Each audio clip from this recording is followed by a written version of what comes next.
राधे राधे। माघ मास के शुक्ल पक्ष की पंचमी को बसंत पंचमी का त्योहार मनाया जाता है। इस दिन माँ सरस्वती का पूजन होता है। कहते हैं माँ सरस्वती जो है वो कुशार्थ बुद्धि प्रदान करती है। इस दिन हमारी सृष्टि को वाणी और जो कहते हैं स्वर प्राप्त हुआ था, क्योंकि जब ब्रह्मा जी ने जब सृष्टि की रचना की तो उन्होंने बहुत सुंदर सुंदर पहाड़, झरने, पक्षी इत्यादि सब कुछ बना दिया, परंतु फिर भी सब कुछ मौन था, उनको आनंद नहीं आया।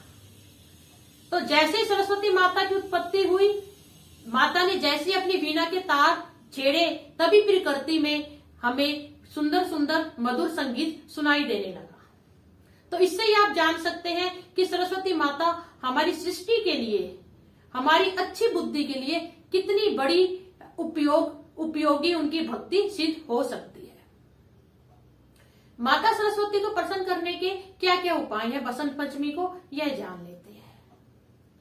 बसंत पंचमी के दिन सर्वप्रथम आप जो माता की जो मूर्ति है या माता जिस भी रूप में आपके घर पे है, आप उन्हें सुंदर चौकी पे विराजमान कीजिए।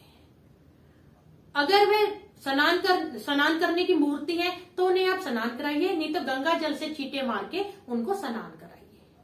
माता सरस्वती को गेंदे के फूल की माला अर्पित कीजिए।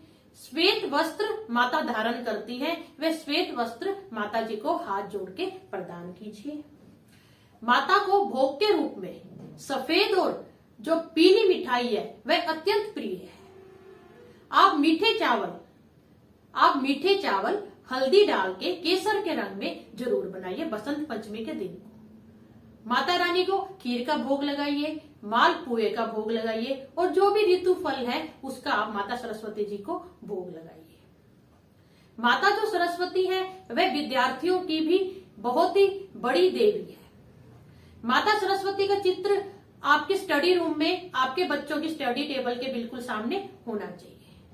कहते हैं जिसका राहु ग्रह अशुभ होता है उसे सरस्वती पूजन जरूर करना चाहिए, क्योंकि जो राहु ग्रह है वह बुद्धि को भ्रमित कर देता है।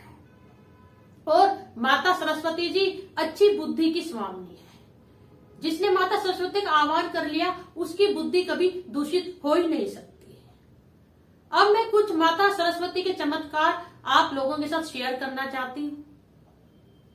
सर्वप्रथम हम जो अपने आदि कवि वाल्मीकि जी हैं उनसे प्रारंभ करते हैं। आदि कवि जो वाल्मीकि जी हैं, जिन्होंने संस्कृत में रामायण की रचना की थी, वह पहले डाकू थे और वह शिकार किया करते थे। एक बार ऐसे ही जब वे जंगल में डाकू बन के शिकार कर रहे थे, तभी नारद जी उस जंगल में से गुजर रहे थे। जो ऋषि वाल्मीकि जी हैं उन्होंने नारद जी को रोक लिया और बोला कि तुम्हारे पास जो भी कुछ है वह मेरे हवाले कर दो। तो नारद जी बोले मैं तुम्हें अवश्य सब कुछ दूंगा जो भी मेरे पास है। सर्वप्रथम ये बताओ तुम यहाँ पे जनता को लूटने के लिए किसके लिए तुम ये कार्य करते हो। तो वाल्मीकि जी बोले मैं तो अपने घर में जो सदस्य हैं उनका पेट पालने के लिए ये काम करता हूँ। तो नारद जी बोले परंतु ये कार्य दूषित है, ये पाप कर्म है किसी को लूटना। पर ये जो तुम पाप करते हो क्या तुम्हारे घर वाले क्या उस पाप के भागी बनेंगे। तो वह बोले वाल्मीकि जी एक बार मुझे उन घर वालों से पूछ के आने दो, मैं फिर आपको बताऊंगा। जैसे ही वाल्मीकि जी अपने घर गए हैं, उन्होंने अपने परिवार से पूछा कि मैं जो पाप कर्म करता हूं तुम क्या उसके सहभागी बनोगे। परंतु सब बोले नहीं, तुम्हारे कर्म तुम्हारे साथ है, हमारे कर्म हमारे साथ है। यह सुनकर वाल्मीकि जो है उनकी बुद्धि बहुत व्यथित होगी और वे समझ गए कि ये सब मोह माया है। और उन्होंने माता सरस्वती की बहुत ही ज्यादा और पूजा की और श्री ब्रह्मा जी का बहुत ज्यादा तप किया, जिससे माता सरस्वती ने भी उन्हें आशीर्वाद दिया और उन्होंने रामायण ग्रंथ की इतनी सुंदर रचना की। दूसरा उदाहरण है कुंभकर्ण। जो कुंभकर्ण थे वह एक असुर प्रवृत्ति के थे। उन्होंने भी ब्रह्मा जी की बहुत भारी तपस्या की, क्योंकि वे इंद्र के आसन पे विराजमान होना चाहते थे। जैसे ब्रह्मा जी प्रसन्न हुए और उन्हें वर देने के लिए जाने लगे, तभी सभी देव बोले कि ब्रह्मा जी आप ये सोच के उन्हें वर दीजिएगा, क्योंकि वे एक अशुभ प्रवृत्ति के हैं। अगर वे इंद्र के आसन पे बैठ गए तो प्रकृति को वह नष्ट भी कर सकते हैं।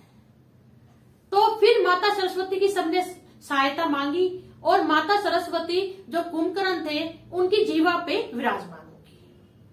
जैसे ही जो कुंभकर्ण थे वह वर मांगने को उद्यत हुए, तो वे मांगना तो इंद्रासन चाहते थे, परंतु मां उनके जब जीभ पे बैठ गई, जीवा पे, तो निंद्रासन बुलवा दिया, जिसके फलस्वरूप वे निंद्रा की अवस्था में ही रहते थे और वे 6 महीने सोया करते थे, सिर्फ एक दिन के लिए वो जगा करते थे। इसके अलावा मधु कैटभ बहुत बड़े दैत्य हुए हैं और श्री हरि विष्णु जी के साथ उन्होंने 5000 वर्षों तक बाहुयुद्ध किया, परंतु श्री हरि विष्णु जी भी उन्हें हरा ना सके।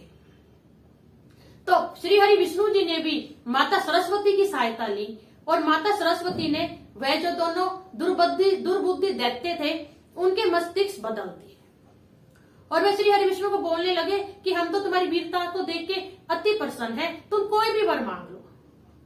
तो महाराज विष्णु बोले अगर तुम मुझसे प्रसन्न हो तो तुम मेरे हाथों से मारे जाओ। तो वे उन्होंने देखा कि संपूर्ण जो है जहाँ पे धरातल में सिर्फ पानी पानी है, तो वे बोले जहाँ पे पानी ना हो वही तुम हमारा वध करो। तो विष्णु जी ने मधुर कैटभ के जो सिर थे अपनी जांग पे रख के काट डाले थे। तो आपने देखा कैसे माता सरस्वती यहाँ पे भी विष्णु जी की सहायक सिद्ध हुई। सबसे बड़ा उदाहरण है श्री रामचंद्र जी जब वनवास जाते हैं। कैकेयी माता की जो बुद्धि थी वह भी माता सरस्वती की सहायता से ही फेरी गई, क्योंकि श्री राम जी का जो जन्म था वह राक्षसों के संहार के कारण हुआ था, तो उनका वनवास जाना बहुत ही जरूरी था। फिर सब देवताओं ने माता सरस्वती से आह्वान किया, जिससे माता सरस्वती ने कैकेयी की बुद्धि को फेरा और उन्होंने अपने 2 वर मांग लिए, जिससे इस पूरे राज्य जो संसार में रावण जैसे जो राक्षस था उसका श्री रामचंद्र जी ने वध किया। तो आपने देखा माता सरस्वती की ऐसी ही अनुकंपा है। माता सरस्वती आपको और मुझको और पूरे जगत को सद्बुद्धि प्रदान करे, इसी कामना के साथ जाने की आज्ञा चाहती हूँ। ओम जय माता सरस्वती जी की। धन्यवाद।